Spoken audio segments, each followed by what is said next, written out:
After a man was killed in Liberty Hill, the search continues for the 20-year-old suspect. Zachary Price has been on the run, and investigators say he's dangerous. But Price's grandparents paint a very different picture. In fact, they say Zachary and Richard Meyers, the victim, lived under the same roof.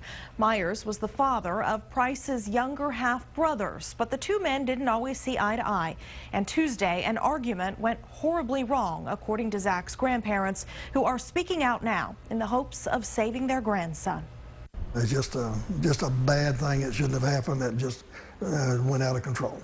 It never should have happened. Gary Smith is heartbroken, mourning a friend in Richard Meyers and desperate to know where his grandson Zachary might be hiding. Our main concern is that people don't understand, and they think, well, here's a young man that's killed somebody, and he's a danger, he's a threat to society, and that was not what happened at all. And so he's no danger, he's no threat to society.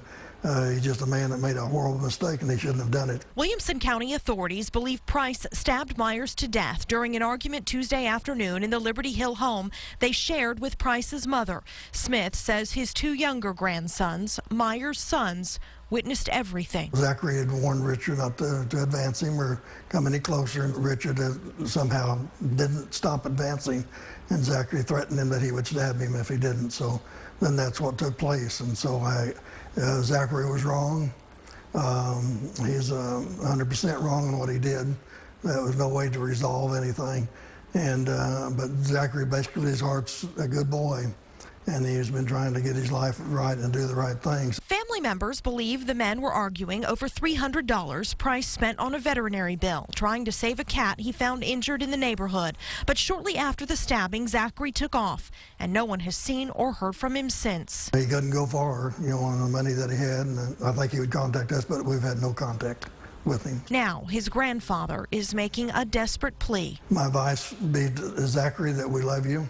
Your grandmother and I love you, and we encourage you to turn yourself into the authorities if you see this. Everybody doesn't know all the circumstances, but when it comes out, they'll see that you wasn't 100% at fault, and so you weren't justified in taking the knife and doing what you did, but it wasn't totally 100% your fault. Well, Williamson County authorities have been searching wooded areas around Liberty Hill and Leander looking for Price, who has not been charged with any crime at this time. If you see him, you are urged and encouraged to call 911.